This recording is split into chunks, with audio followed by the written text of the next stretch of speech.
wabarakatuh. Alhamdulillah wassalatu wassalamu ala Rasulillah sallallahu alaihi wasallam. La haula wala quwata illa billah. Rabbi shrah li sadri wa yassir li amri wahlul 'uqdatam min lisani yafqahu qawli. Allahumma arinal haqqa haqqan warzuqna ittiba'ah wa arinal batila batilan warzuqna ijtinabah. Amma ba'du. Segala pujian dan syukur kita di pagi hari ini kita haturkan, kita panjatkan kepada Rabbuna Azza wa Jalla. Alhamdulillah bi ni'matihi tatimmus salihah. Salawat beserta salam mari sama-sama kita hadiahkan untuk kekasih kita bersama. Dialah kekasih Allah Sayyidina Muhammad Rasulullah sallallahu alaihi wasallam. Amma ba'du. Ma'asyiral muslimin wal muslimat, hamba-hamba Allah yang kami muliakan. Tahun 2001 di Discovery Channel,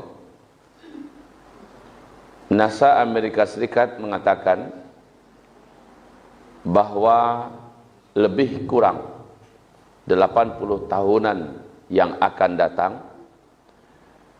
bumi ini akan mengalami hantaman yang teramat sangat dahsyat dari satu pecahan bintang yang besarnya setengah bumi. Lebih kurang 80 tahun yang akan datang.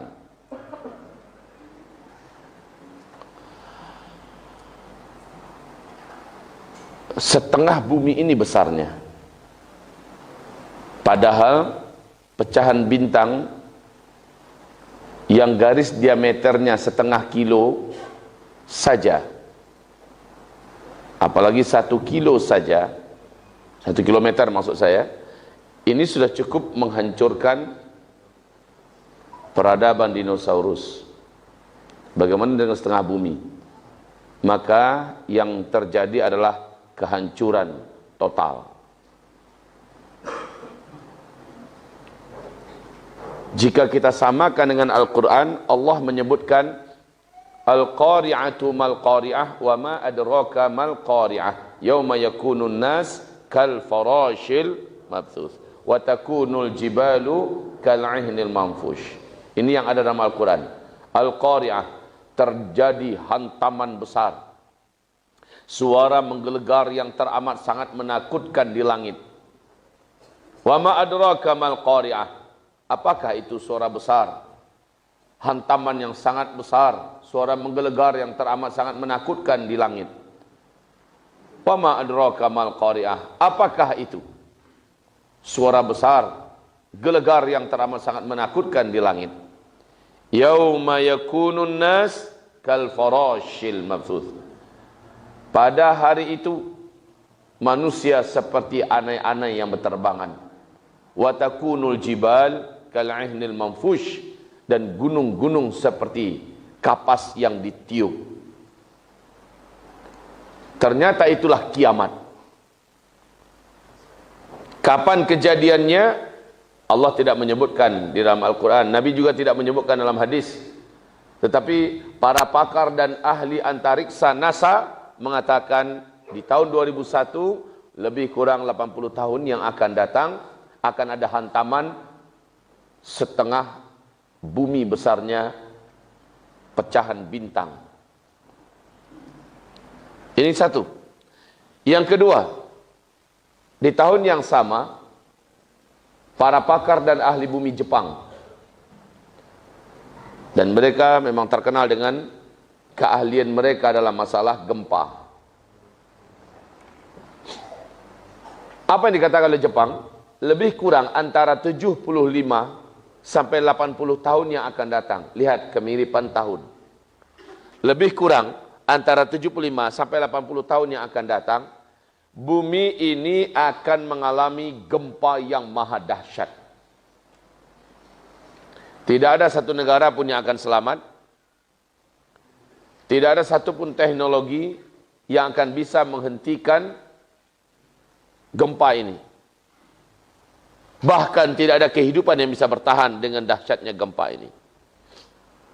Lebih kurang 75, antara 75 sampai 80 tahun yang akan datang. Pengumuman ini terjadi di tahun yang sama, 2001. Maka kaum muslimin yang kami muliakan, yang ada dalam Al-Quran adalah baca sama-sama surat Az-Zalzalah. A'udzu billahi minasyaitonir rajim. Bismillahirrahmanirrahim.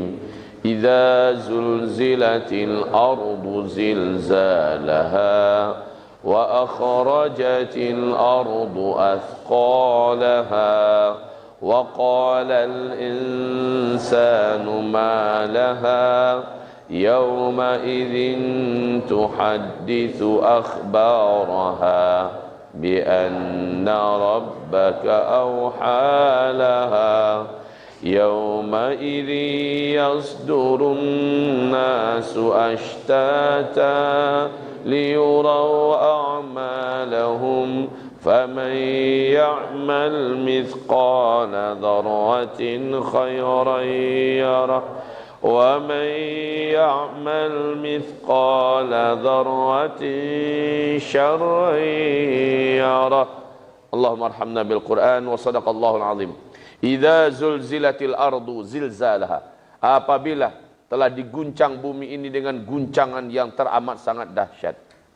Wa akhrajatil ardu athqalaha. Seluruh yang ada di dalam bumi, dalam perut bumi keluar muncrat menghantam seluruh daratan. Tsunami dahsyat terjadi, isi perut bumi pun keluar, muntah. Faqala al-insanu ma laha. Seluruh manusia nanti berkata, apa ini? Jadi dalam Al-Quran disebutkan akan terjadi nanti gempa yang teramat sangat dahsyat. Yang menjadikan tidak ada satupun kehidupan di bumi ini bisa diselamatkan. NASA, ahli antariksa. Jepang, ahli analisa gempa. Apa yang dikatakan oleh pakar gempa Jepang ini dibenarkan oleh pakar gempa dari Belanda, dari Amerika, dari Perancis, dari Australia. Banyak negara-negara besar membenarkan lebih kurang. Antara 70 sampai 80 tahun yang akan datang akan terjadi gempa maha dahsyat. Oke? Apakah ini kiamat? Jawaban kita adalah Allahu a'lam. Karena Nabi ditanya kapan kiamat, saya tidak tahu, kata Nabi. Maka dengan ini akidah kita semua, kita menolak adanya pernyataan penyampaian tentang ramalan kiamat. Kita tolak itu. Tetapi ketika Nabi ditanya tanda-tanda kiamat, bahwa kalau tanda-tanda ini sudah ada, maka kiamatnya sudah sangat dekat. Jawaban Nabi dengan simple, ada. Apabila Arab mendadak menjadi kaya raya. Singkatnya begitu. Saya kumpulkan beberapa hadis sahih dan Nabi berkata, apabila Arab mendadak menjadi kaya raya, lalu mereka berlomba-lomba membangun gedung-gedung yang tinggi-tinggi. Sekarang kenyataannya, sejak tahun 1969-an ke atas, sejak minyak bumi ditemukan di negeri Arab, Arab yang dulu negerinya gersang, tandus, gurun Sahara yang luas, dan tidak punya apa-apa yang bisa dibanggakan dan diharapkan. Tiba-tiba minyak bumi ditemukan, maka Arab pun menjadi negara-negara terkaya di dunia. Betul? Coba lihat sekarang. Manakah negara yang pembangunan kotanya tidak ada yang bisa mengalahkan seperti Arab? Arab hari ini ada pada puncak kejayaan dalam masalah pembangunan gedung-gedung tinggi dan yang terbaik di dunia. Gedung tertinggi nomor 1 dunia hari ini adanya di Dubai. Ternyata tingginya 828 meter. Ternyata di Jeddah sedang proses pembangunan gedung yang akan mengalahkan ketinggian yang di Dubai. Yang dibangun oleh orang terkaya nomor 1 di Arab Saudi, Pangeran Al-Walid bin Talal. Ketinggiannya 1,2 kilometer. Awal bulan Februari 2019 ini, saya datang ke Dubai, ke Abu Dhabi. Apa kata konsulat jenderal di sana kepada saya waktu beliau menghadiahkan buku sejarah tentang Arab. Beliau mengatakan, Ustadz, September 2019 ini udah Oktober ya. September 2019 ini Dubai akan dibangun gedung yang ketinggiannya mengalahkan yang sedang dibangun di Jeddah. Di Jeddah aja belum selesai lagi. Dubai udah mau ngejar. Kuwait juga mengumumkan akan membangun gedung yang ketinggiannya di atas 1 kilometer pula. Ada perlombaan membangun gedung-gedung yang tinggi-tinggi. Kata Rasulullah, jika zaman itu sudah kalian temukan, jarak masa antara kalian dengan kiamat itu sudah sangat-sangat dekat. Nah, kaum muslimin yang kami muliakan, mungkin ada di antara kita yang bertanya-tanya, Ustaz, kami dengar ada hadis yang mengatakan begini, benar enggak ya Ustaz? Selama di bumi ini masih ada orang yang mengenal Allah dan beriman kepada Allah, masih bisa melafazkan kalimat Allah, Allah masih tunda lagi kiamat ini 40 tahun lagi. Benar enggak itu Ustaz? Saya jawab, iya benar. Itu memang Rasulullah yang menyampaikan, hadisnya kuat. Lalu kalau begitu berarti Ustaz, kiamat itu lama lagi. Ah, kok begitu? Iyalah Ustaz, jumlah kita sekarang orang Islam di dunia ini lebih dari 1,7 miliar Pak Ustaz. Berarti kiamat itu lama lagi. Oh, begitu. Baik. Dengerin ya. Rasulullah bersabda, tidaklah akan terjadi kiamat sampai muncul terlebih dahulu 10 tanda besarnya. 10 tanda besar kiamat ini harazatun manzumatun fi silk. Yuqta'u silkun yatba'u ba'daha ba'da.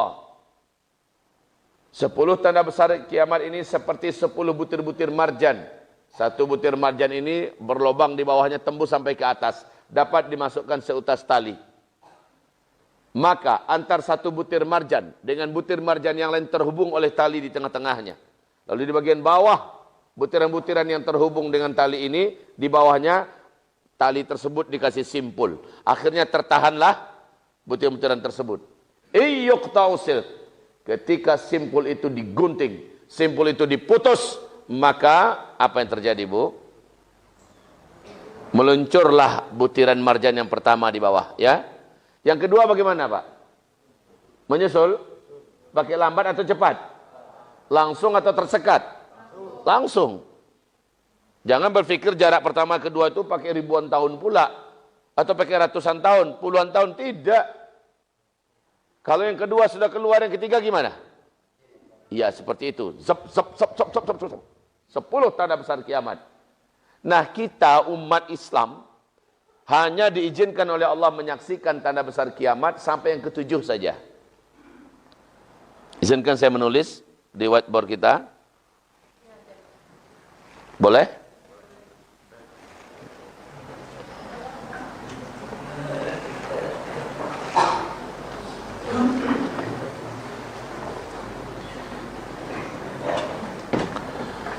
Iya.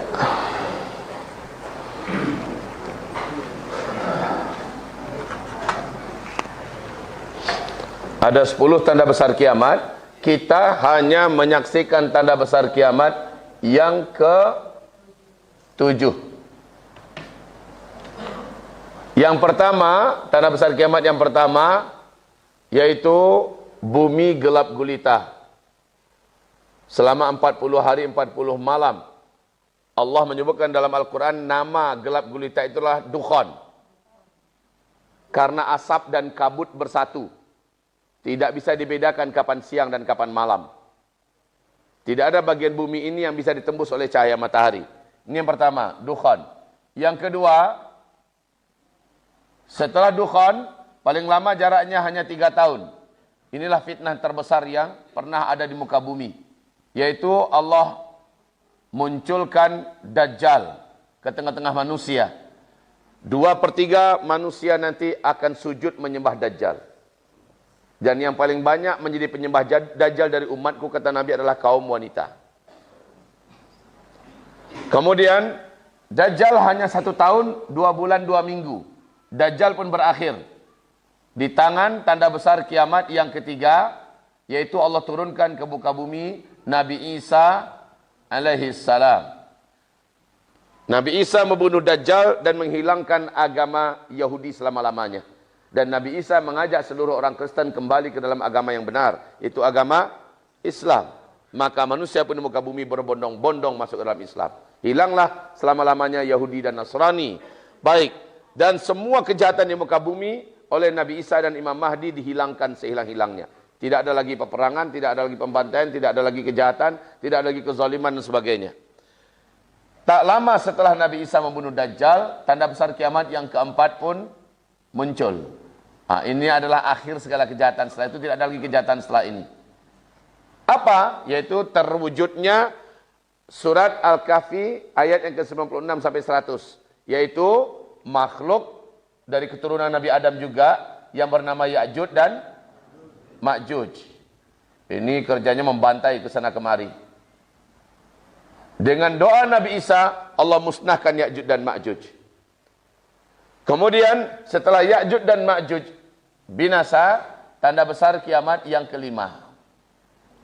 Tanda besar kiamat yang kelima, matahari Allah terbitkan dari sebelah barat. Saya persingkat saja dengan MTB. Dan terbitnya hanya satu kali. Setelah diawali dengan malam yang panjang, seperti 3 malam berturut-turut. Kemudian baru besoknya matahari terbit dari sebelah barat. Hadis ini sahih, riwayat Imam Muslim. Akan tetapi matahari itu hanya setengah hari saja dia muncul. Dan Allah perintahkan matahari kembali tenggelam seperti biasa dari barat. Dan besoknya normal, terbit dari sebelah timur kembali. Jadi ada teori nanti matahari akan selalu terbit dari barat. Keliru itu, salah. Yang benar dari hadis sahih Muslim hanya satu kali saja. Dan itu hanya setengah hari. Besoknya setelah terbit normal dari arah timur, langsung terjadi tanda besar kiamat yang ke-6. Dan ini Allah sebutkan dalam Al-Quran. Surat An-Naml ayat 82. Yaitu binatang yang bernama Dabbatul Ardi dari perut bumi Allah munculkan. Di 3 tempat berbeda-beda. Binatang ini binatang bertubuh besar. Bertangan banyak, berkaki banyak. Membawa tongkat Nabi Musa dan cincin Nabi Sulaiman. Binatang ini bisa berbicara dengan bahasa manusia mana saja. Ya, setelah misi binatang ini selesai, barulah tanda besar kiamat yang ke-7. Nah ini ya, tanda besar kiamat yang ke-7, kita hanya diizinkan oleh Allah menyaksikan sampai di sini saja. Ini adalah finish. Kenapa finish Ustadz? Apanya yang finish? Ini dia. Tanda besar kiamat yang ke-7, angin lembut yang berbau wangi kesturi. Angin ini sejuk, angin lembut, sejuk, berbau wangi kesturi. Bertiup dari sebelah timur, kata Rasulullah. Di hadis yang lain dari negeri Yaman. Angin ini ternyata bukan sembarangan angin. Dengan cepat membungkus bumi. Ternyata angin ini adalah angin kematian. Angin kematian.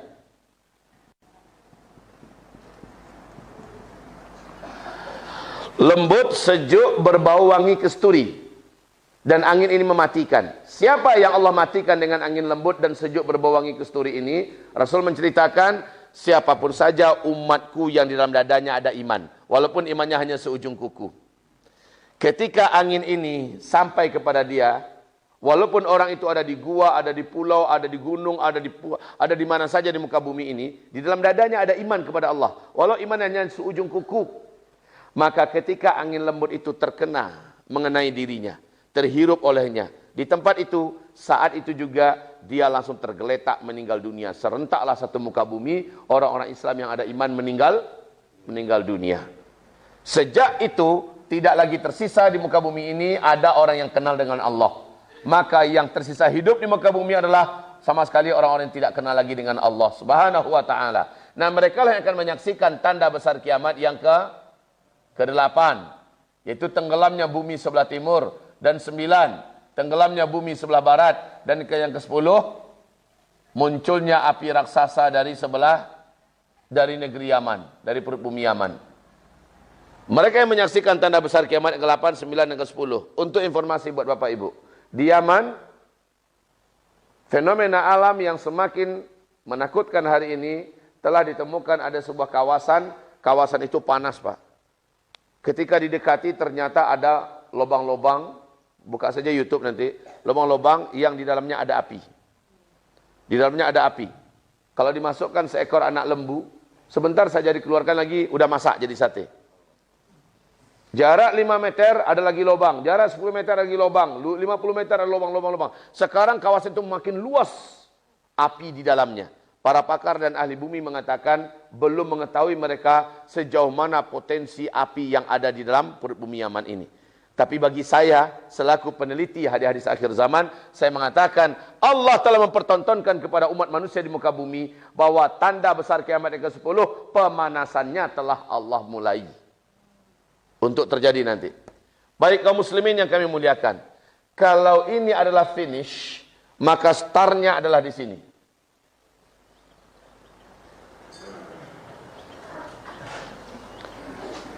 Kapan startnya? Allah utus Nabi besar Muhammad SAW sebagai Nabi dan Rasul. Ini adalah start. Dan Nabi bersabda dari start ke finish dalam hadis sahih riwayat Imam Ahmad, akan kalian jalani 5 fase sejarah. Fase yang pertama yaitu fase nubuah. Umat ini akan langsung dipimpin oleh Nabi besar Muhammad SAW. Fase ini berlangsung selama 23 tahun. Setelah Nabi meninggal, umat ini langsung masuk pada fase yang kedua. Langsung ya, masuk fase yang kedua. Yaitu umat ini dipimpin oleh para sahabat-sahabat Nabi yang mendirikan khilafah Islamiyah dengan konsep kepemimpinan Nabi Muhammad SAW. Nah, ini fase yang kedua. Lamanya kata Rasulullah 30 tahun. Setelah fase ini habis, masuklah umat Nabi Muhammad ini, umat Islam, pada fase yang ketiga. Fase yang ketiga ini yang paling panjang dan paling lama. Lamanya 1227 tahun. Fase ketiga ini, oleh Rasulullah dikatakan, para khalifah pada fase itu menggunakan sistem kerajaan. Ini yang paling lama ya. Fase ini oleh para pakar dan ahli sejarah dikatakan sudah selesai. Yaitu runtuhnya khilafah Islamiyah Al-Utsmaniyah di Turki pada tanggal 3 bulan Maret tahun 1924. Fase ketiga sudah selesai. Masuklah kita pada fase keempat. Ini saya buat panjang sedikit karena kita sedang ada di sini. Bukan berarti ini lebih lama ya. Ini hanya sebentar saja. Ini fase keempat. Saya buat lebih panjang dan lebih besar sebab kita sedang ada di sini.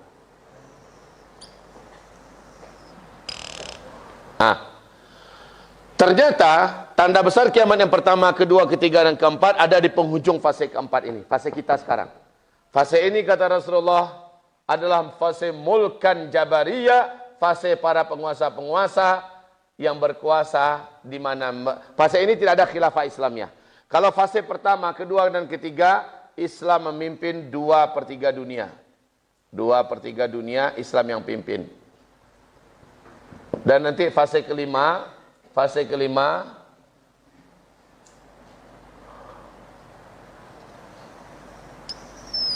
Islam akan kembali memimpin seluruh dunia. Ini 100% nanti. 100% bumi ini akan dipimpin kembali oleh Islam dengan sistem khilafah Islamiyah. Metode kenabian kata Rasul sallallahu alaihi wasallam. Dan ini juga Allah pastikan dalam Al-Quran surat An-Nur surat 24 ayat 55. Jadi ini sebuah keniscayaan. Pasti terakhir nanti akan tegak kembali khilafah Islamiyah dengan konsep kenabian. Al-Quran surat An-Nur ayat 55. Baik. Nah kita sekarang ada di sini sekarang. Fase kediktatoran. Mulkan Jabarian. Pada fase ini kata Rasulullah, Islam benar-benar diperangi dan dimusuhi dan kaum muslimin dizalimi pada fase ini. Di seluruh dunia. Benar apa tidak nih? Terasa apa tidak ya? Kita berarti sedang ada di sini sekarang. Baik, inilah dia fase kediktatoran. Nah, tapi Bapak Ibu kabar gembira buat kita semua. Insya Allah fase ini tak akan lama. Tidak akan lama. Kisarannya lebih kurang hanya 100 tahun saja. Fase ini. Maaf. Ayo kita lihat ini berakhir fase ketiga tahun berapa? Tanggal 3 bulan Maret tahun 1924. 4. Jika ke depan hanya 100 tahun lebih dan kurang, berarti 2000. Ustaz, sebentar lagi akan berakhir ini Ustaz. Berarti kita akan menghadapi ini. Lebih kurang begitulah. Semoga belum ya Ustaz. Amin. Ustaz, semoga meleset ini. Bagus kalau meleset. Karena saya juga masih pengen hidup lama. Saya masih pengen ngelihat anak-anak saya yang kecil-kecil. Karena yang saya bawa ini, saya bawa istri. Kemudian baby saya baru berumur 6 bulan sekarang. Saya pengen anak-anak saya ke depan menjadi ulama-ulama besar yang mewarnai dunia. Lah kalau ini udah dekat, berarti nggak sempat dong. Makanya kalau ini meleset, ya bersyukur kita. Tugas saya hanya menyampaikan tanda-tanda. Ini ayatnya Bapak Ibu, ini hadisnya Bapak Ibu, dan tanda-tanda ini sekarang saling tumpang tindih menunjukkan eksistensi dan menampakkan wujudnya. Maka sulit membantah. Contoh, salju turun di Arab. Macam mana membantah? Kalau bukan sekarang zamannya, maka zaman mana lagi salju turun di Arab? Arab menjadi kaya dan dibangun gedung-gedung tinggi-tinggi seperti yang saya bacakan hadisnya tadi. Siapa yang bisa membantah? Sungai Efrat di Irak mengering. Dan George Bush, masih ingat nggak dengan makhluk yang satu ini? Sudah mengumumkan bahwa ditemukan ada potensi emas yang sangat besar dalam perut bumi Irak. Dan itu sudah dihadiskan oleh Nabi Muhammad SAW. Sebelum terjadi kiamat, kering dulu Sungai Efrat. Sekarang udah kering Sungai Efrat, Pak. Kering total. Dan sudah ditemukan ada gunung emas dalam perut bumi Irak. Maka orang akan berperang ke sana nanti. Oke, baik Bapak Ibu yang kami muliakan. Sementara tanda-tanda terjadinya dukhon, Nabi menyebutkan apabila umatku yang memimpin Mekah Madinah maksudnya sudah kegila-gilaan dengan Barat dan dengan Yahudi dan Nasrani. Sekarang Arab Saudi sudah menjadi negara liberal apa tidak? Sekarang Arab Saudi sudah menjadi negara sekuler apa tidak? Sudah sejak Muhammad bin Salman. Maka Nabi mengatakan apabila musik sudah kalian sukai. Muhammad bin Salman mengundang-undang raja-raja musik dari dunia. Dia buat konser-konser musik di seluruh kota-kota di Arab Saudi. Betul? Bahkan di Madinah pun dia buat konser musik. Di Mekah dia adakan konser musik. Masya Allah itu orang. Apabila wanita-wanita penyanyi sudah didatangkan. Dan apabila minuman-minuman mabukkan sudah dipertontonkan. Ini dibuat secara terang-terangan sekarang di Arab Saudi. Maka Nabi mengatakan bumi akan mengalami hantaman meteor. Dan meteor inilah menurut Ibnu Abbas yang akan menimbulkan dukhon. Jadi dukhon ini dihasilkan dari hantaman meteor. Nah ini meteor. Perlu Bapak Ibu sadari dan ketahui semua bahwa 47 tahun yang lalu NASA telah mengumumkan bahwa di atas tahun 2013 bumi ini akan melintasi arus sungai meteor ruang angkasa. Di mana bumi punya peluang untuk mengalami hantaman meteor. Jadi 47 tahun yang lalu sudah diumumkan oleh NASA bahwa di atas tahun 2013, sekarang 2019.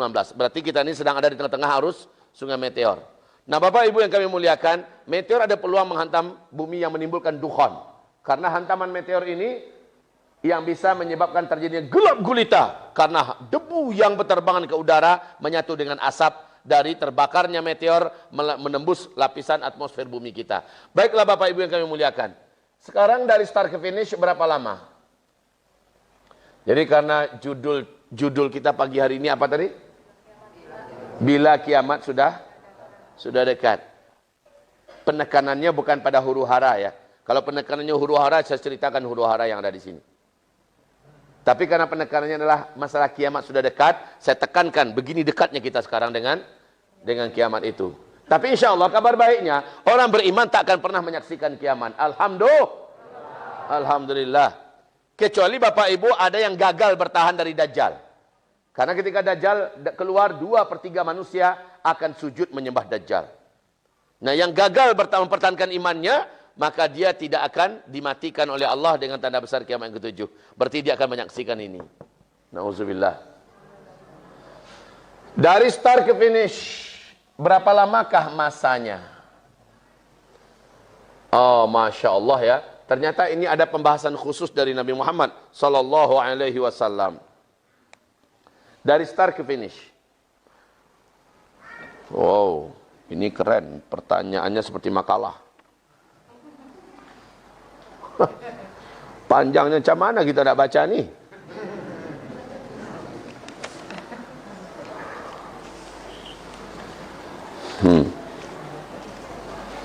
Kalau kita suruh yang bertanya langsung bertanya. Yang susah itu Pak, mukadimahnya pun panjang. Perkenalkan Pak Ustadz, saya adalah dari Anu. Saya kerjanya Anu, kemudian saya punya kebiasaan Anu. Jadi panjang pula disuruh buat pakai tulisan. Seperti makalah, bisa buat koran kita. Baik, berapa lama dari start ke finish?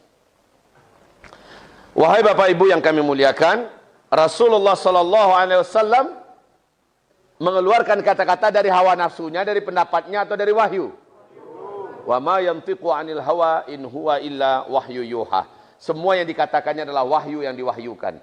Dan dalam hal ini dalilnya tidak ada dalam Al-Qur'an. Tidak ada dalilnya dalam Al-Qur'an, tapi dalilnya adalah di dalam hadis. Nah, hadis itu ada punya tingkatan-tingkatan. Hadis yang tertinggi nama tingkatannya adalah hadis mutawatir. Kekuatan riwayat hadis mutawatir ini sama dengan kekuatan riwayat Al-Quranul Karim. Yang mengingkari hadis mutawatir, murtad dan kafir. Di bawah hadis mutawatir, namanya hadis ahad. Hadis ahad. Ya. Nah, hadis ahad ini Bapak Ibu, ini ada 3 level. Level hadis ahad yang tertinggi adalah namanya sahih. Pernah mendengar hadis sahih? Oh, ini yang paling terkenal nih. Sahih Bukhari, Sahih Muslim dan lain-lain. Di bawah hadis sahih namanya adalah hadis hasan. Di bawah hadis hasan yang paling bawah namanya hadis dhaif. Ketiga level hadis ahad ini masih dianggap dan diakui oleh seluruh ulama-ulama Ahlus Sunnah wal Jamaah, khususnya para pakar hadis, masih dikatakan sebagai perkataan Rasulullah yang mulia sallallahu alaihi wasallam. Nah, kajian tentang berapa lama dari start ke finish atau kajian tentang umur umat Islam, ternyata kajian ini dalilnya bukan dari Al-Qur'an tapi dari hadis, dan hadisnya adalah hadis ahad dan levelnya adalah level hasan li ghairih dan dhaif. Ustaz, kalau itu adalah hadisnya dhaif, untuk apa Ustaz bacakan di depan kita? Untuk apa Ustaz jelaskan? Saya rasanya memiliki kepentingan menyampaikan ini agar kita tidak sembrono terhadap hadis Nabi sallallahu alaihi wasallam. Walaupun hadisnya hadis dhaif. Masih perkataan Rasulullah apa tidak? Itu yang perlu diingat dulu. Masih perkataan Rasulullah apa tidak? Yang wajib ditolak itu hadis palsu, hadis maudhu', hadis mungkar, hadis la aslalah yang enggak jelas sumbernya dari mana, itu baru ditolak. Tapi kalau hadisnya sahih, hasan, dhaif, wong seluruh ulama ahli hadis sepakat mengatakan masih perkataan Rasulullah kok. Ya kan? Hanya saja berkaitan dengan hadis dhaif ada adabnya. Adabnya itu 8. Ringkas saja nih. Adab yang pertama, kalau hadis dhaif diceritakan kepada orang-orang yang mendengar, wajib menyampaikan pada mereka status hadis ini bahwa hadisnya dhaif. Itu adab yang pertama. Supaya orang-orang tidak merasa ketipu, supaya orang tidak merasa ini adalah hadis yang sahih. Yang kedua, hadis dhaif tidak boleh dibina di atasnya akidah dan keyakinan. Itu adab yang kedua. Yang ketiga, hadis dhaif ini ngerekam enggak ya? Karena saya ragu rekaman kita ini enggak secespleng orang-orang dulu. Ya. Oke, ini ada rekaman ini. Bagi yang punya rekaman sekarang masih sempat kok. Yang ketiga, hadis dhaif tidak boleh dijadikan sebagai dalil dan hujjah dalam urusan usuluddin. Urusan pokok agama, enggak boleh dalilnya dari hadis dhaif. Yang keempat, hadis dhaif. Hadis dhaif. Jika bertentangan dengan hadis di atasnya, yaitu bertentangan dengan hadis hasan, apalagi hadis sahih, apalagi mutawatir, hadis dhaif langsung tidak dianggap. Abaikan hadis dhaif kalau dia bertentangan dengan yang di atasnya. Yang kelima, hadis dhaif bisa dijadikan dalil, dapat diamalkan, bisa dijadikan hujjah apabila dalam urusan fadilah amal. Siapa yang melaksanakan solat ini 2 rakaat di waktu ini, maka Allah akan berikan untuknya ini dan kelebihan ini. Ternyata hadis yang dhaif, sah, amalkanlah itu. Pahalanya akan Allah berikan kepada kita. Dalam urusan fadilah amal atau fadail amal, maka hadis dhaif sepakat seluruh ulama hadis bisa dipakai untuk urusan Untuk dalil dan hujahnya bisa dari hadis dhaif. Bapak Ibu kenal nggak dengan jamaah tabligh? Kenal dengan jamaah tabligh? Itu jamaah sesat atau jamaah lurus? Jamaah sesat apa jamaah lurus? Tidak ada satupun ulama di bumi ini, ulama-ulama yang mu'tabar seluruh dunia yang berani mengatakan itu adalah sesat. Itu adalah jamaah yang lurus, ahlus sunnah wal jamaah. Nah mereka itu punya kitab namanya Fadilah Amal. Kitab Fadilah Amal. Di dalamnya memuat ada hadis sahih, hadis hasan, hadis dhaif. Dan itu benar, sah. Dalam urusan fadilah amal, dalam urusan motivasi amal, hadis dhaif bisa jadi dalil dan hujah dan bisa diamalkan. Begitu ya. Ini adab yang kelima. Adab yang keenam. Nah yang keenam ini ada A, ada B. 6A. Karena hadis dhaif ini adalah masih perkataan Rasulullah SAW, maka menurut firman Allah dalam Al-Quran, surah Al-Hujurat ayat 1 dan ayat 2, perkataan Rasulullah wajib lebih ditinggikan daripada perkataan manusia mana saja di bumi ini. Oh ternyata berkata Kiai Haji Anu, Buya Anu, Ulama Anu, Habib Anu, Ustadz Anu, Da'i Anu berkata dalam satu masalah ya. Tiba-tiba muncul hadis Nabi. Qala Rasulullah. Hadisnya ternyata dhaif. Maka sepakat seluruh ulama ahli hadis mengatakan semua perkataan manusia yang tadi, Habib, Kiai, Ustadz, Da'i, Ulama, siapa saja langsung tidak dianggap dan yang didengar adalah qala Rasulullah tadi. Rasulullah berkata, walaupun hadisnya dhaif. 6B, hadis dhaif karena masih perkataan Rasulullah wajib tetap dihormati dan dimuliakan. Karena masih perkataan Rasulullah. Kenapa ini ditekankan? Sebab ada kelompok di Indonesia ini yang mengklaim hanya mereka saja yang paling lurus. Hanya mereka saja yang paling benar. Yang lain-lain semuanya sesat. Ustaz-ustaz di luar kelompok ustaz mereka adalah kila bunar, anjing-anjing neraka katanya. Ini kelompok keterlaluan Pak. Dan mulut ustaz-ustaz itu enggak malu-malu menjelek-jelekkan ustaz lain di masjid di pengajian mereka. Semoga Allah lindungi kita dari akhlak yang tidak berakhlak itu. Amin. Nah mereka ini membagi kelompok hadis ahad kepada dua kelompok saja. Hadis sahih dan hadis dhaif. Kalau hadis sahih, oh Masya Allah. Mereka sambut dengan pelukan hangat. Mereka elu-elukan, mereka puja-puji. Mereka amalkan. Tapi kalau hadis dhaif, jijiknya wajah mereka kelihatan. Allah itu hadisnya dhaif. Kayak disodorkan daging babi yang sudah berulat. Ya Allah, enggak hormat benar tuh orang. Padahal hadis dhaif masih perkataan Rasulullah tidak. Makanya penekanan adabnya adalah selama itu masih perkataan Rasulullah muliakan. Kan begitu adabnya dalam surat apa tadi? Al-Hujurat ayat 1 dan 2. Masya Allah. Begitu ya. Nah oke. Adab yang ketujuh. Adab yang ketujuh. Kalau hadis dhaif bercerita tentang sesuatu yang gaib. Yang nanti akan terjadi. Selama itu belum terjadi, cukupnya hanya sekedar didengar dan diketahui dan muliakan hadis itu. Tanpa diyakini. Tapi kalau udah terjadi, langsung diyakini dan hadis itu naik statusnya ke sahih. Naik statusnya ke sahih. Terakhir, kalau hadis dhaif yang berbicara tentang satu tema, tiba-tiba hadis ini ditopang oleh hadis dhaif yang lain, yang sumbernya juga banyak, jalur riwayatnya berbeda-beda, juga dhaif, maka dia menjadi kuat dan naik setingkat ke atasnya menjadi hasan li ghairi. Nah ini yang terjadi dalam pembahasan start dan finish ini. Perhatikan baik-baik kembali.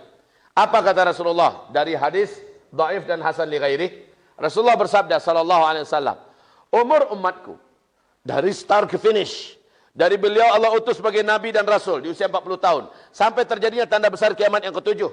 Umur umatku umur umatku adalah umur umat Yahudi dikurangi dengan umur umat Nasrani. Dalam sejarah umur umat Yahudi oleh para pakar sejarah diambil dari Nabi Musa diutus sampai ke Nabi Isa. Itu umur umat Yahudi. Dalam sejarah 2000 tahunan. Dikurangi dengan umur umat Nasrani. Umur umat Nasrani dari Nabi Isa diutus sampai ke Nabi Muhammad SAW. 600 tahun. Jadi berapa? 2000 kurang 600? 1400 tahun. Tentu saja Nabi maksud adalah tahun Hijriah ya. Ini baru satu riwayat. Ustaz, habis ya? Finish. Berakhir orang Islam. Lah Ustaz, ini kita sekarang 1441 Hijriah. Sementara ini 1400 Ustaz. Udah kebablasan ini Pak Ustaz. Belum, ini kan baru satu kelompok riwayat. Di kelompok riwayat yang lain masih dari Abu Daud. Dan ini lebih kuat. Karena jalur riwayatnya sangat banyak. Maka naiklah statusnya menjadi hasan li ghairi. Apa kata Rasulullah? Umur umatku, sejak dari start ke finish ya, umur umatku di sisi Allah hanya 1 hari saja. Lalu Allah menambahkan untuk umatku setengah hari lagi. Semoga umatku tidak menjadi lemah, sebab Allah menambahkan untuk mereka setengah hari lagi. 1 hari tambah setengah. 1 hari di sisi Allah berapa lama kita menghitung di dunia? 1000 tahun ya. Oke, dalilnya ada tidak? Surat apa? Surat Sajadah 5. Kalau begitu 1 hari tambah setengah, jadi berapa? 1500. Sekarang ada 2 kelompok riwayat ya. 1401 dengan 1500. Mana yang benar nih di antara 2? Ternyata ini adalah domainnya para ulama ahli hadis. Ulama ahli hadis menjelaskan bahwa umur umat Nabi Muhammad ini adalah antara 1400 tahun Hijriah ke 1500 tahun Hijriah paling lama. Ini. Demikian. Wow. Sekarang sudah 1441 Hijriah. Yuk kita rinci lagi. Dan saya lebih suka dengan redaksi bahasa dari Syekh Al-Hafiz Imam Ibnu Rajab Al-Hambali. Apa kata beliau? Umur umat Nabi Muhammad dari start ke finish itu adalah lebih dari 1400 tahun Hijriah, tapi tidak akan lewat dari 1500. Ini redaksi bahasa yang paling ideal. Lebih dari 1400 tapi tidak akan lewat dari 1500. Yuk kita ambil angka aman. Yang mana angka aman? Angka mentok. Sebab ada sebagian yang nekat mengatakan 1476 Hijriah umat Islam sudah habis. Ada yang mengatakan 1477 Hijriah seperti Imam Suyuti pernah melafazkan kalimat itu. Ada yang mengatakan 1482 Hijriah. Maka yang macam-macam ini kita tepis sajalah semuanya dan kita ambil angka aman saja 1500. Oke, sekarang yuk kita berhitung. Tahun berapa Hijriah sekarang? 1441 Hijriah. Hijriah itu ngitungnya sejak kapan ya? Sejak beliau Muhammad dari Makkah ke Madinah, mulai start menghitung tahun Hijriah. Menghitung umur umat Nabi bukan sejak Nabi hijrah, tapi sejak Allah utus beliau sebagai Nabi dan Rasul. Dan itu berarti di Makkah beliau sebelum hijrah ada 13 tahun, ya kan? Tinggal nambahkan 13 ke 14 ke 1, betul tidak? Tambahkan lagi 13 di sini. Hasilnya berapa?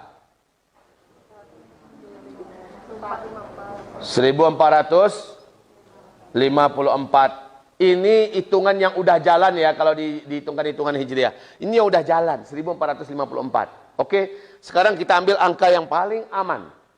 Angka yang paling full. Yaitu full saja 1500. Tinggal dikurangi 1454. Berapa lagi sisa umat Islam hidup di bumi ini?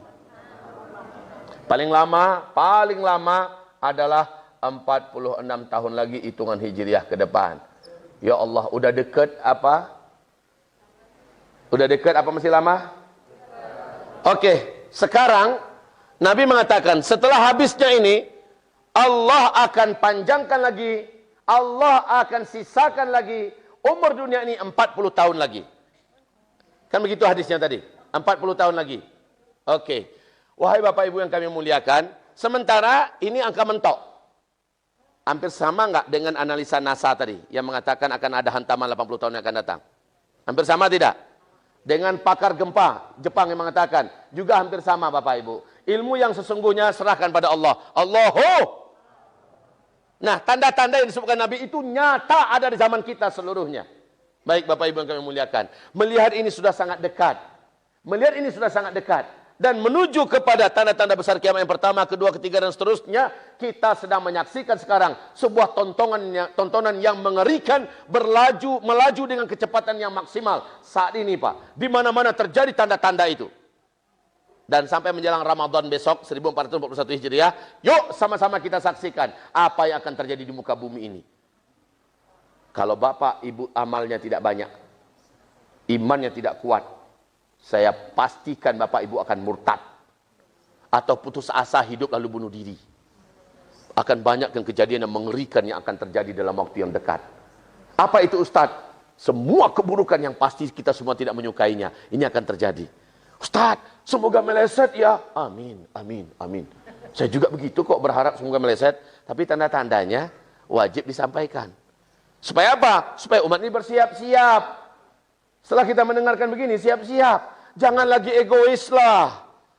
Jangan lagi menonjolkan dirilah yang paling benar, kelompok kita yang paling lurus. Jangan lagi memutuskan tali silaturahim. Jangan lagi meneruskan kebiasaan menghalalkan segala cara demi memperbanyak duit dan harta. Seolah-olah akan mencari untuk 7 turunan, padahal udah dekat ini ha. Iya kan? Bapak Ibu, karena sekarang ini coba kita lihat, orang betul-betul tidak peduli halal atau haram, pokoknya duitnya banyak. Asetnya luas, pokoknya jabatannya tinggi, pokoknya dia terkenal. Tidak peduli, dan itu memang Nabi mengatakan semakin dekat kiamat, umatku banyak yang tidak lagi peduli. Makanan yang dimakannya, minum yang diminumnya, harta yang dikumpulkannya. Aminal halali, aminal haram. Apakah dari yang halal atau dari yang haram? Pokoknya dia dapat. Inilah fakta yang terjadi sekarang ini. Nah, semakin dekat kiamat, perintah Allah Subhanahu wa taala yang selamat pada masa itu adalah orang yang imannya kuat, amal solehnya banyak. Itulah orang yang akan selamat. Imannya kuat, amal solehnya banyak. Saya bertanya, mohon Bapak Ibu, ini orang-orang jujur semua nih, jawab.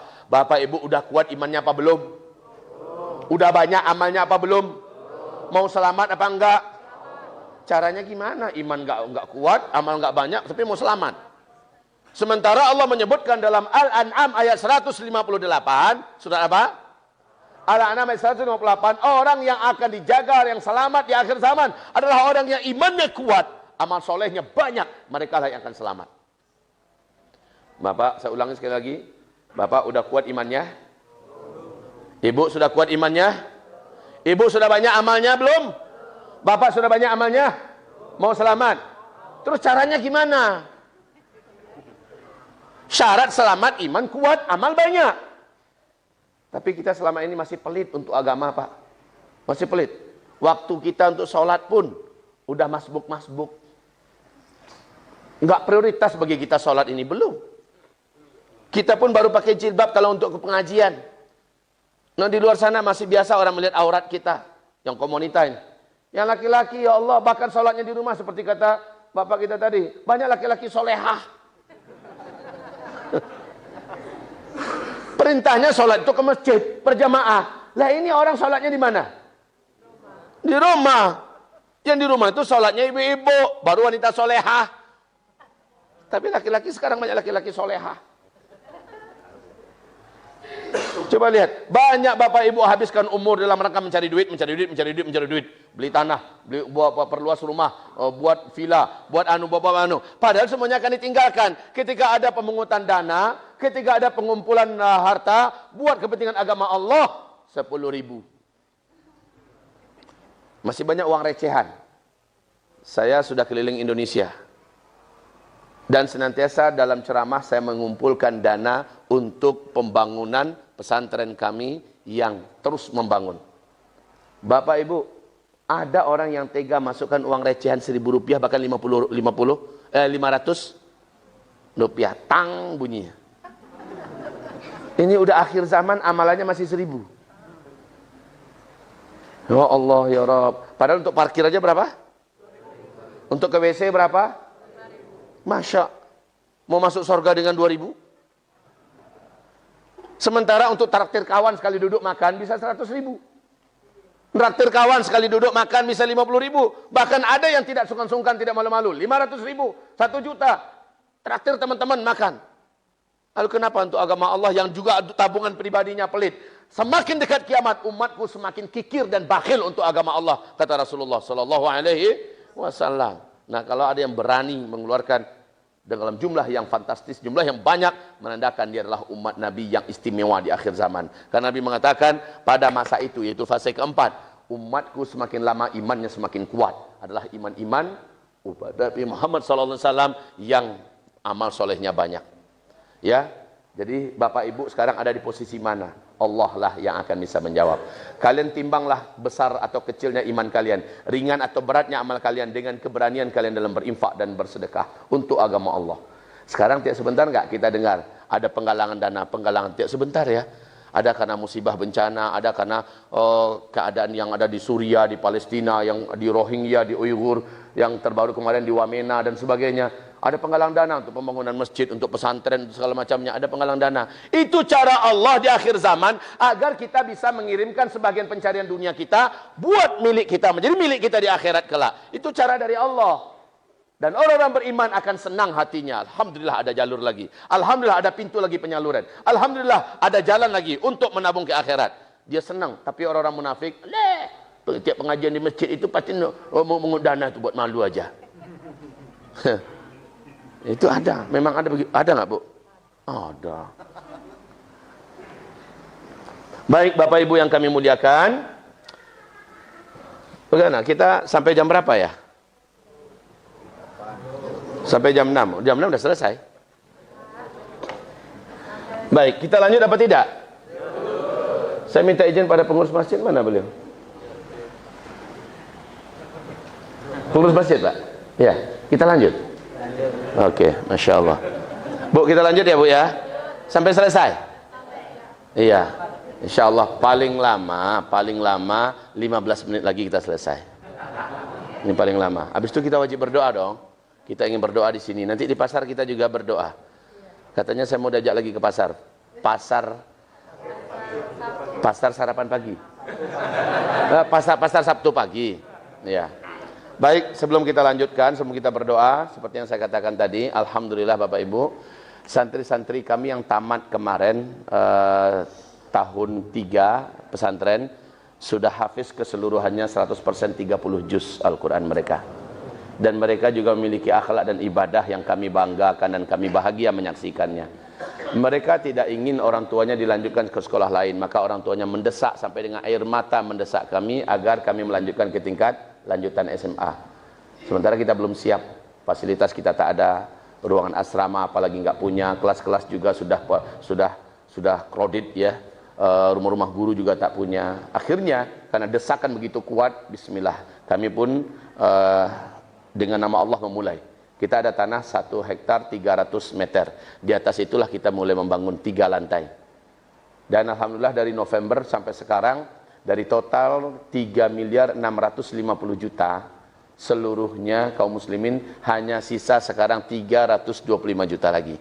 Kata kepala tukang kami pemborong, Ustadz, jika dananya tidak terkendala, jika barang-barang material tidak terkendala, insya Allah akhir November sudah selesai. Akhir November sudah selesai. Maka insya Allah Bapak Ibu, saya tidak pernah buat surat diajukan ke Arab Saudi, ke Qatar, enggak pernah. Juga enggak pernah buat surat untuk dimasukkan ke perusahaan-perusahaan negara, BUMN dan sebagainya, juga tidak pernah. Ya, kita hanya sampaikan pada umat. Jadi kita buat amalan ini merata. Untuk mencetak calon kader-kader ulama, maka kami sampaikan kepada umat. Biar yang beriman yang menyambutnya. Ya, bahkan uang yang tadi saya sebut-sebut harga 1.000-2.000 pun tidak akan luput dari ditampung. Itu tetap ditampung. Walaupun bisa hanya membeli pasir 1 genggam, jadilah.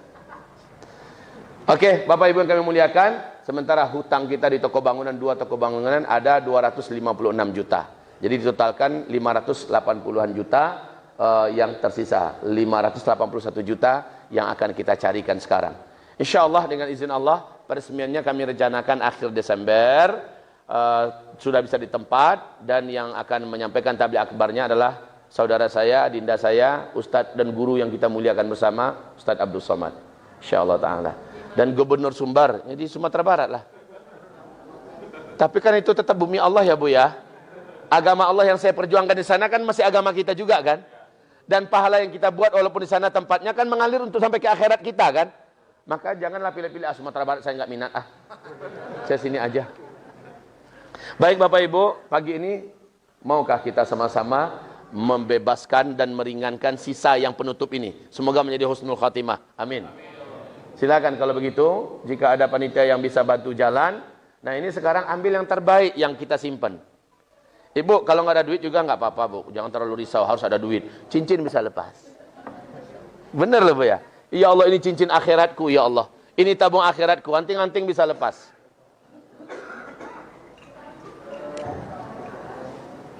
Nah ini, yang jalan ini seperti yang dibacakan oleh pembawa acara kita tadi, 2 malaikat kata Rasulullah tiap pagi itu turun ke bumi kepada setiap umat Nabi Muhammad. Ya Allah, bila ia hari ini berinfak, maka berkahi seluruh hartanya dan ganti yang dia infakkan itu dengan yang lebih besar dan lebih banyak, lebih baik. Itu doanya. Doa malaikat yang kedua, ya Allah, jika hari ini dia menahan-nahan infak, maka celakakanlah harta yang ada di tangannya ya Allah. Binasakanlah harta yang ada di tangannya. Baik, bismillah, ini yang jalan adalah pengabulan doa malaikat yang pertama tadi. Oke.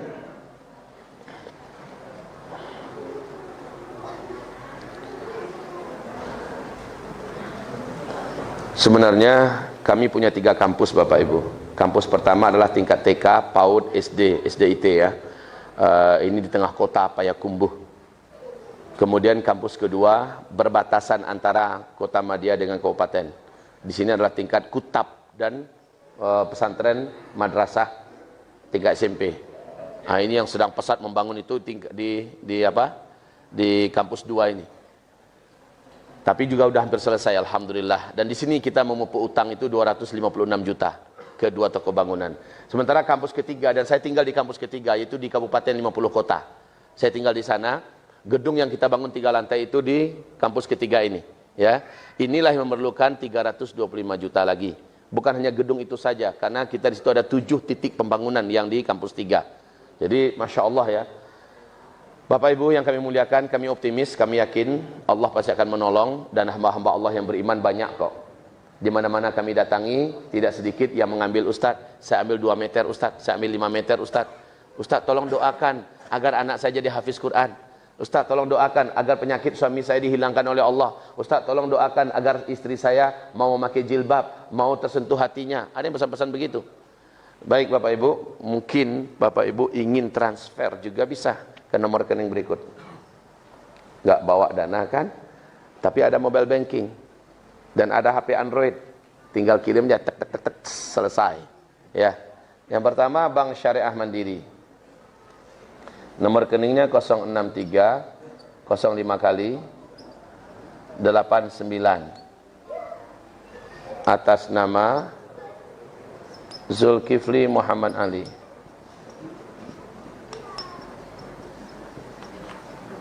Ini atas nama Zulkifli H. Yang kedua Bank Sentral Asia.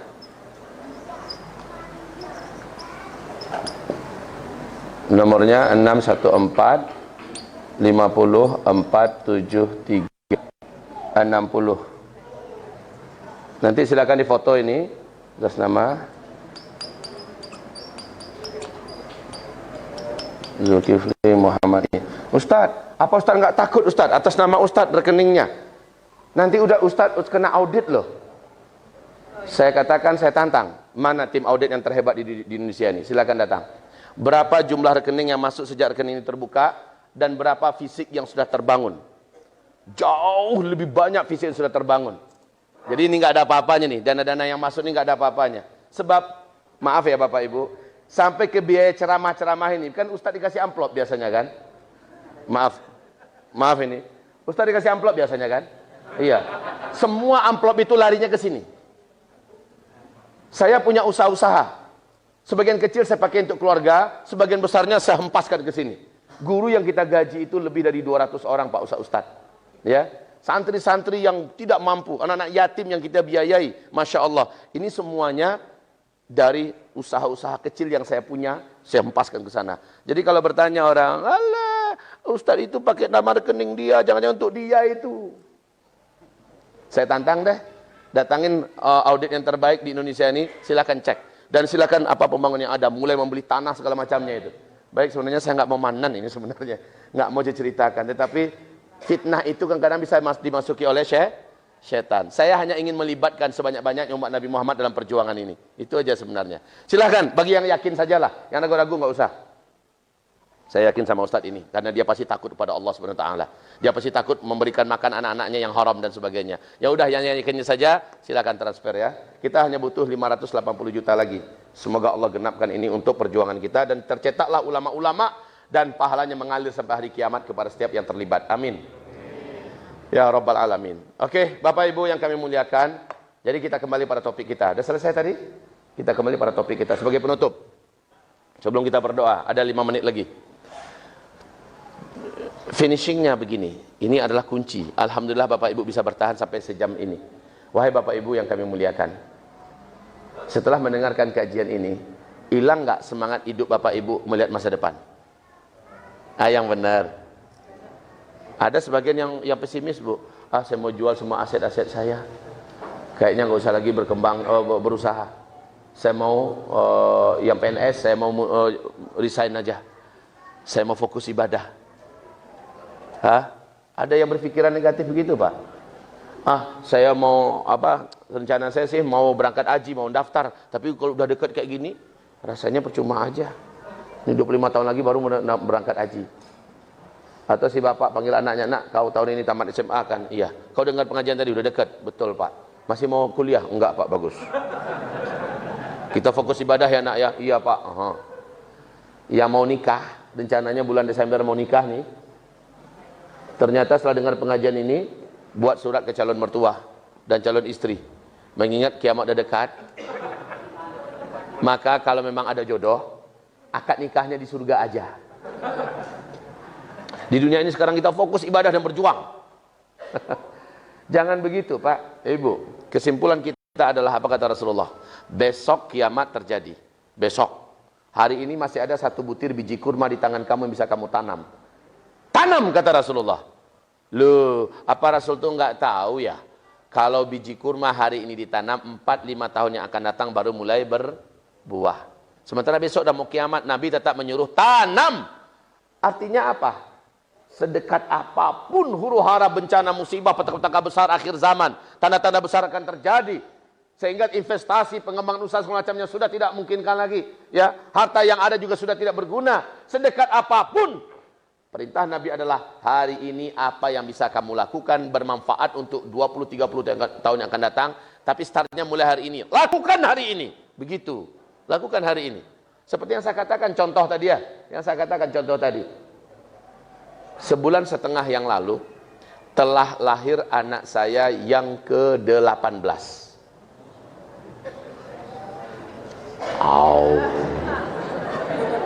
Ustadz, kata Ustadz tadi umurnya 6 bulan yang dibawa sekarang.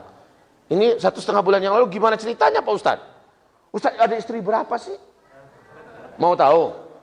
Mau tahu? Nggak penting. Ya kan, Bu, ya? Nggak penting. Nggak perlu ya, Bu? Pengen tahu juga.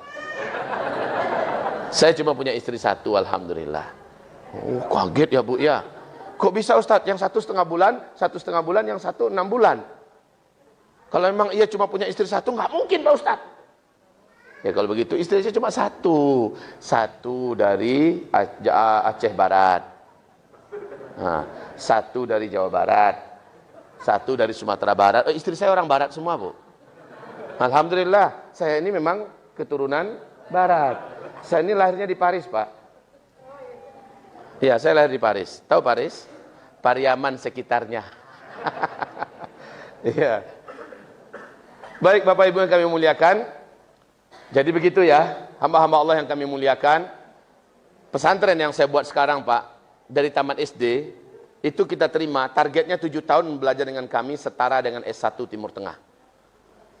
Dan kalau kita lanjutkan ke tingkat Man Ali, ini akan setara dengan tingkat doktor dari Timur Tengah. Itu rencana kita. Ustadz, kan Ustadz yang menceramahkan udah dekat sekali skala huru hara petaka bencana musibah dan sebagainya. Tapi Ustadz masih begitu semangat membangun pesantren. Iya, karena prinsip saya kata Rasulullah, besok mau kiamat. Loh, ini saking kuatnya powernya, Bu. Nggak kuat dia nahan.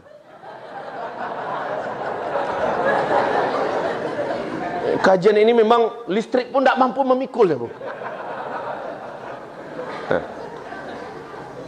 Baik Bapak Ibu, ya begitu. Sedekat apapun, apa hari ini yang bisa bermanfaat kita kerjakan hari ini, Pak.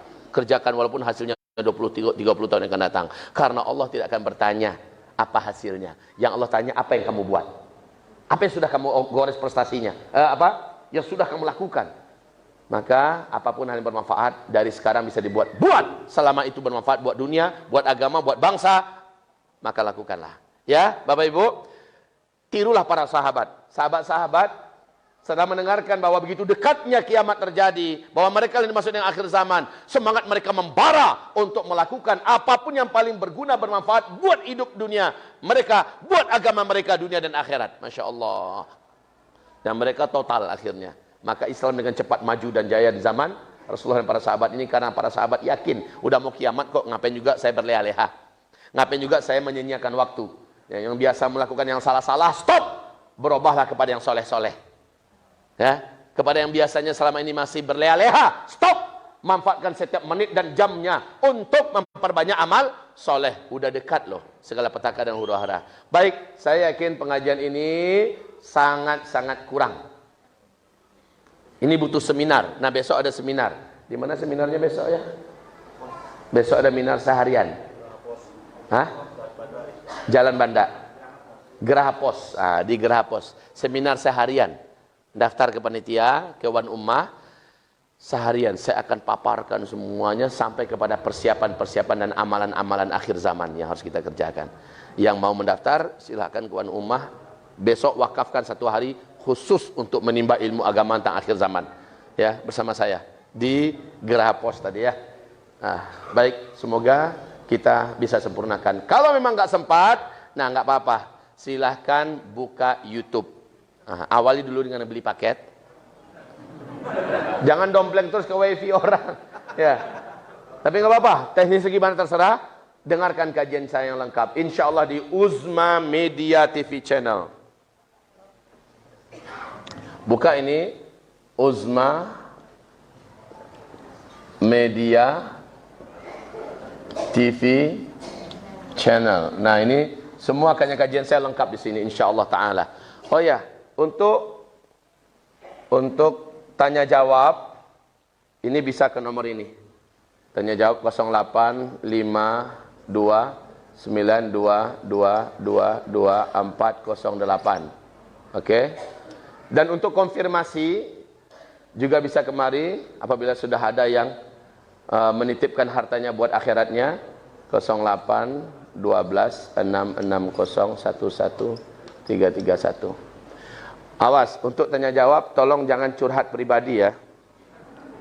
Jangan curhat pribadi, jangan pula menanyakan masalah fikih khilafiyah. Ya, saya tidak akan memberikan layanan, saya tidak akan menjawab kalau masalah fikih khilafiyah.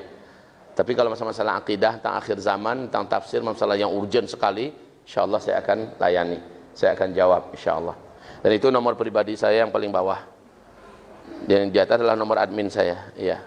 Ya. Kalau ada yang punya Ustaz, saya sudah transfer Ustaz, saya ambil 2 meter, 3 meter dan sebagainya. Tolong doakan dan sebagainya, insyaallah kita akan lakukan. Baik Bapak Ibu, demikian dari saya.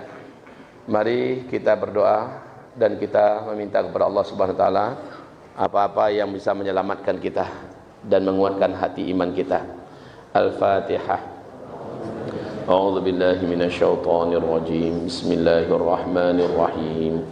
Alhamdulillahi rabbil alamin. Ar-Rahmanir Rahim. Maliki yaumiddin. Iyyaka na'budu wa iyyaka nasta'in.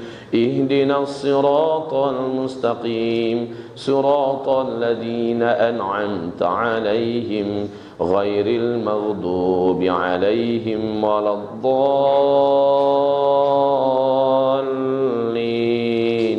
Amin.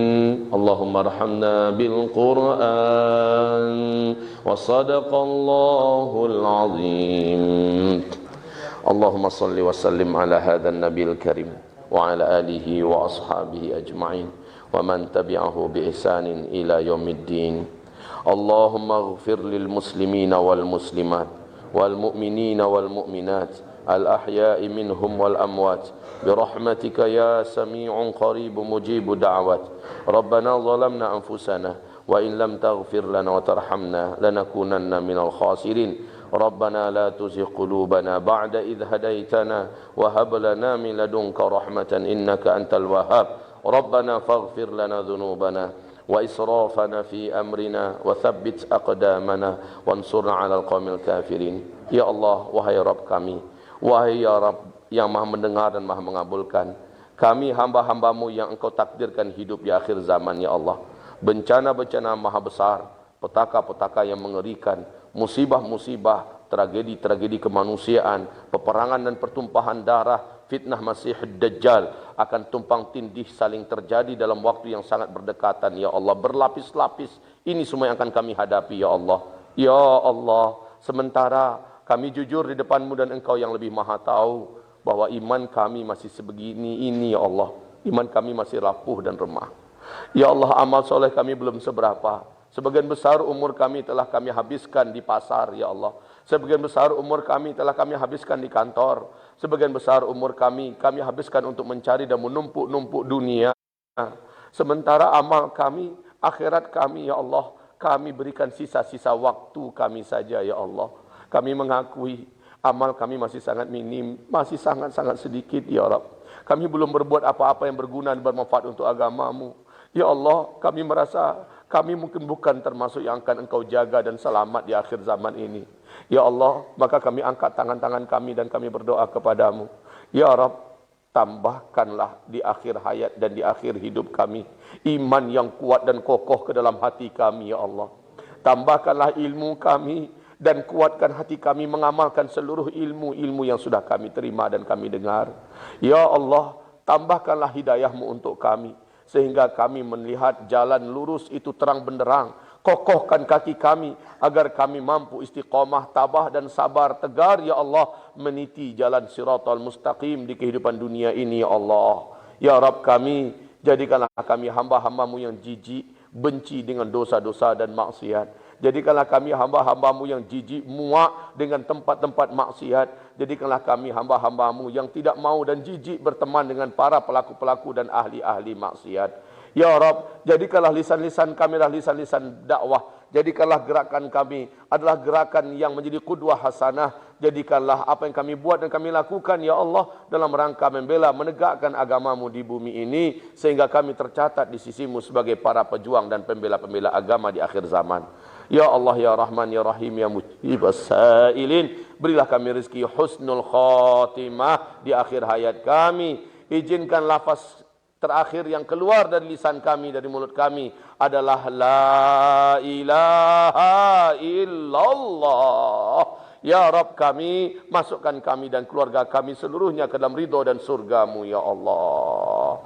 Lindungi kami dari su'ul khatimah. Lindungi kami dari su'ul khatimah. Lindungilah kami dari su'ul khatimah. Ya Allah, tanggal 20 Oktober ini, kemarin telah resmi dilantik Presiden Jokowi dan Bapak Kiai Haji Ma'ruf Amin, serta beliau pun telah melantik kabinetnya dari para menteri-menteri. Dan ya Allah, kami hanya mampu berdoa kepadamu, jika mereka ini memimpin dengan menegakkan keadilan seadil-adilnya, memimpin dengan amanah dan mengerjakan semua janji-janjinya, menuntaskan dan menunaikannya, dan mereka menjaga NKRI ini dengan penuh amanah, mereka bertanggung jawab, ya Allah, terhadap jabatan yang mereka pikul, dan mereka takut kepada Engkau, mereka muliakan ulama-ulama kami, habib-habib kami, kiai-kiai, da'i-da'i dan ustaz-ustaz kami, Allah. Benar-benar mereka menjaga Indonesia ini, ya Allah. Mereka jaga keutuhan, kesatuan dan persatuan, ya Allah. Maka kami berdoa kepadamu untuk mereka, ya Allah. Tolong diaminkan semua, wahai jamaah. Ya Allah, kokohkanlah kekuasaan mereka, ya Rabb. Tolonglah mereka dalam memimpin, ya Allah. Dan hindarilah mereka dari kejahatan para penjahat, kedengkian orang-orang yang dengki, dan pengkhianatan para pengkhianat. Ya Allah, ya Rahman, ya Rahim, serta berkahilah hidup mereka dan keluarga besar mereka, dan di akhirat letakkan mereka di tempat-Mu yang mulia dan tertinggi, ya Allah, dalam surga-Mu. Allahumma amin. Akan tetapi, ya Allah, jika mereka khianat dengan amanah yang ada di pundak mereka, jika mereka tidak menepati janji dan sumpah yang telah mereka ikrarkan di bawah payung sumpah Al-Quran, ya Allah, jika mereka tidak adil dalam memimpin dan mereka zalim kepada Islam dan kaum muslimin, jika mereka sakiti para ulama-ulama kami, da'i-da'i dan habib-habib kami, ustaz-ustaz dan guru-guru kami serta tokoh-tokoh kami, jika mereka punya tujuan busuk dan jahat terhadap Republik Indonesia ini dan terhadap NKRI, maka kami berdoa kepadamu, ya Allah, tolong diaminkan dengan serius, wahai jamaah. Sebagaimana Engkau azab Fir'aun, azablah mereka, ya Allah. Sebagaimana Engkau habisi Namrus dengan kekuasaannya, habisi mereka, ya Allah. Sebagaimana Engkau tenggelamkan Qarun ke dalam perut bumi, tenggelamkan mereka, ya Allah. Dan izinkan kami menyaksikan kejadiannya, ya Rabbal Alamin. Dan gantilah untuk kami yang memimpin Indonesia adalah pemimpin-pemimpin yang kuat. Kuat imannya, takut kepada Engkau, sayang kepada kami, dan cinta kepada NKRI ini. Pemimpin yang cerdas, pemimpin yang berwibawa, pemimpin yang bisa menyelamatkan kami semua, agama kami dan bangsa negara tanah air tercinta ini, ya Allah, dari kehinaan dan cengkeraman asing-asing, ya Allah, ya Rabbal Alamin. Allahumma rabbana wa taqabbal minna du'a. Kami ingin negeri ini menjadi negeri yang baldatun thayyibatun wa rabbun ghafur. Negeri yang penuh engkau berikan keberkahan. Allahumma amin. Ya Allah, bebaskanlah Masjidil Aqsa kami di Palestina. Bebaskanlah Masjidil Aqsa kami di Palestina. Bebaskanlah Masjidil Aqsa kami di Palestina, ya Allah. Dan tolonglah seluruh saudara kami yang tertindas dan dizalimi dimanapun saja muka bumi ini beradanya. Tolonglah saudara kami yang tertindas dan dizalimi dimanapun di muka bumi ini beradanya. Tolonglah saudara kami yang tertindas dan dizalimi di muka bumi ini dimanapun saja beradanya, ya Allah, ya Rabbal Alamin. Engkaulah wali kami, engkaulah penolong kami, engkaulah penguat kami. La haula wa la quwata illa billah. Ya Allah, terimalah seluruh amal soleh kami, kabulkanlah seluruh doa-doa kami, infak dan sedekah, wakaf dan hadiah, hibah dan apapun yang kami serahkan untuk dalam rangka penegakan agamamu, untuk membela tegaknya agamamu, ya Allah. Kami mohon terima, ya Allah, dan jadikanlah itu harta sesungguhnya milik kami sampai ke akhirat, ya Allah, yang akan membela kami dan memberatkan timbangan amal soleh kami, serta berkah yang masih ada di tangan kami hari ini, ya Allah. Dan gantilah untuk kami sebagai bunganya di dunia dengan ganti yang lebih banyak dan lebih baik. Allahumma amin. Ya Rabb kami, sucikanlah jiwa-jiwa kami dengan harta yang kami infakkan, kami wakafkan. Sucikanlah dan berkahilah anak keturunan kami, ya Allah. Ya Rabb kami, Engkau maha mendengarkan doa-doa ini, Engkau yang maha mengabulkan. Allahumma rabbana atina fid dunya hasanah wa fil akhirati hasanah wa qina adzaban nar. Subhana rabbika rabbil izzati amma yasifun wa salamun alal mursalin walhamdulillahi rabbil alamin. Allahumma amin, Allahumma amin, Allahumma amin. Bapak Ibu, sebelum saya minta izin, seperti biasa, kemanapun saya pergi berdakwah di dalam dan di luar negeri, pasti saya membawa souvenir untuk umat Nabi Muhammad. Ini cara saya menolong umat Nabi di akhir zaman dalam hal yang saya bisa, dan ini cara saya menolong agama Allah dengan yang saya bisa. Maka madu ini adalah madu murni, madu asli, produksi dari kita, dan saya langsung yang meruqyahnya dengan ayat-ayat pilihan, ayat-ayat ruqyah. Kita solatkan dulu, lalu kita ruqyah dengan ayat syifa, ayat kesembuhan, ayat-ayat yang bisa melepaskan kita dari segala penyakit-penyakit berat. Insya Allah Allah akan sembuhkan dengan madu dan dengan Al-Quran yang diruqyahkan. Ini ada di sebelah kanan Bapak Ibu, sebelah kiri dari masjid, ya. Dapatkanlah. Kemudian ingat, Allah yang memberikan garansi dalam Al-Quran bahwa madu yang benar pasti menyembuhkan. Al-Quran juga syifa, penyembuh, dan itu disatukan dari sini. Maka ya Allah, hamba ingin minta kesembuhan dari Engkau melalui media madu ini yang telah diruqyah. Berbagilah kepada orang-orang sakit yang lama tak sembuh-sembuh. Semoga Allah sembuhkan mereka. Baik, demikian juga dengan kesturi. Ini adalah kesturi, tapi ini bukan yang nomor 7 itu, ya. Tanda besar kiamat kan kesturi, berbau wangi kesturi. Ini memang kesturi. Parfum kecintaan kesukaan Rasulullah itu adalah kesturi. Bukan berarti Bapak cium ini langsung tinggal Bapak di tempat. Kesturi ini bibit biang yang asli dari India yang juga saya ruqyah. Nah, ini bertujuan membantu umat Nabi Muhammad dari gangguan jin dan syaitan. Baik jin syaitannya ada di tubuh ataupun ada di rumah, ada di toko, ada di tempat usaha, di mobil, dan di mana saja. Cara menggunakannya nanti dibuka, lalu oleskan di ubun-ubun atau di umum mukhid. Oleskan, kemudian sambil baca bismillah Allahu Akbar. Oleskan di belakang daun telinga yang bawah. Bismillah Allahu Akbar. Bismillah Allahu Akbar. Lalu di urat nadi, bismillah Allahu Akbar. Bismillah Allahu Akbar. Kemudian di kedua ketiak, bismillah Allahu Akbar. Bismillah Allahu Akbar. Dan di lubang pusar, di lubang pusar. Ya, setelah itu berdoa, ya Allah, siapapun yang mengganggu hamba di tubuh hamba ini, yang menyebabkan hamba mudah emosi, yang menyebabkan hamba kehilang selalu khusyuk dalam solat, yang menyebabkan hamba selalu mengantuk ketika baca Quran dan mendengarkan ilmu dan dakwah, ya Allah, hilangkan mereka seluruhnya. Untuk yang mengantuk, saya sarankan letakkan di ujung tunjuk kita, taruh di bawah alis, bismillah Allahu Akbar. Ya Allah, usirlah mereka dari mata hamba. Ada apa? Orang baca WhatsApp sanggup 2 jam, 3 jam buka HP, ya. Tapi baru buka Quran 4-5 baris sudah tidur dia. Selalu begitu. Itu kan nggak normal gitu. Ya kan? Juga ada yang mendengarkan bisikan-bisikan jahat. Maka saran saya adalah letakkan ke dalam bismillah Allahu Akbar. Bismillah Allahu Akbar. Setelah itu, apabila yang mengalami gangguan adalah rumah, sering ada penampakan, di rumah sering kena gangguan, tinggal buka, kemudian teteskan 7 tetes ke dalam ember kecil dan kasih air, lalu diaduk, kemudian datangilah rumah kita, kamar kita, tempat yang ada gangguan. Katakan, hai musuh Allah, keluar kamu. Hai musuh Allah, keluar kamu dari rumah saya. Bismillah, Allahu Akbar. Jangan pernah kamu kembali. Harus kalimat itu harus dikeluarkan dengan hati yang membentak untuk mengeluarkannya. Kamu keluar dari ruangan rumah saya, dari kamar saya, dan jangan pernah kembali. Bismillah, Allahu Akbar. Percikkan ya di seluruh ruangan itu. Percikkan. Kalau memang itu adalah gudang, maka percikkan di gudang kita. Ya, insya Allah akan memberikan manfaat yang sangat dahsyat, sangat hebat.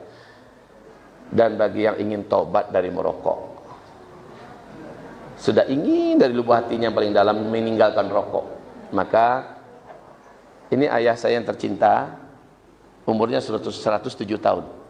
Beliau adalah perokok yang sangat hebat dan beliau taubat dengan cara yang saya ajarkan ini. Bapak Ibu, rokoknya Surya 16, 6 sampai 7 bungkus sehari. Nggak ada berhentinya, Pak. Jadi nyambung-nyambung.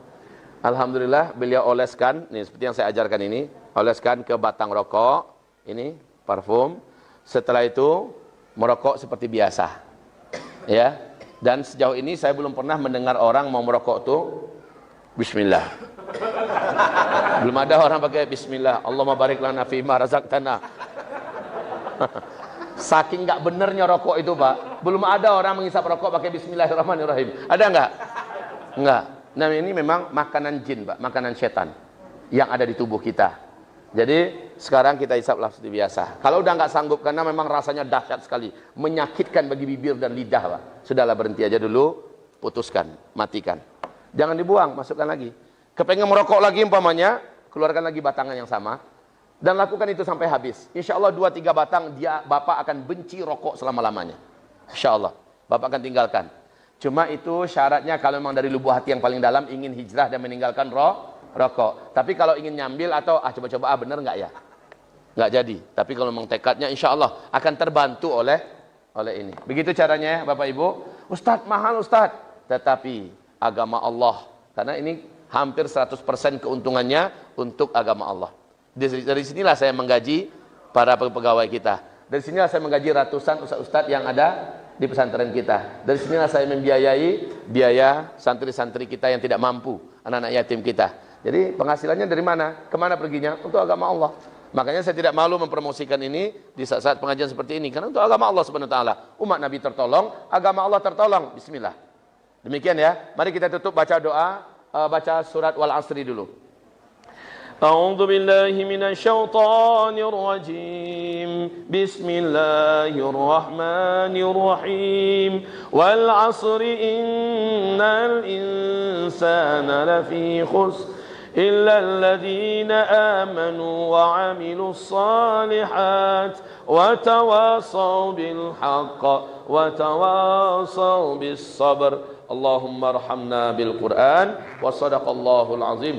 Baca doa kafaratul majlis. Apa kata Rasulullah? Siapa yang membaca doa ini sebelum ia berdiri dari tempat duduknya masing-masing, Allah Subhanahu wa taala akan gugurkan seluruh dosa-dosa kecil yang ia perbuat sebelum itu. Mari Bapak Ibu dibaca. Subhanakallahumma wa bihamdika asyhadu an la ilaha illa anta astaghfiruka wa atubu ilaik walhamdulillahi rabbil alamin. Wabillahi taufiq wal hidayah. Mohon maaf lahir dan batin. Semoga kita berjumpa kembali. Jika tidak bisa di dunia, semoga di dalam surga nanti kita sering bertemu sahabat. Amin ya rabbal alamin. Minta maaf, ini belum sempat saya baca dan saya jawab, tapi nomor HP saya sudah ada. Tolong ulang balik bertanya. Insyaallah saya akan layani. Saya akan jawab dengan izin Allah Subhanahu wa taala. Silakan ambil saja gambarnya. Mudah-mudahan ada yang beramal juga. Amin. Assalamualaikum warahmatullahi wabarakatuh.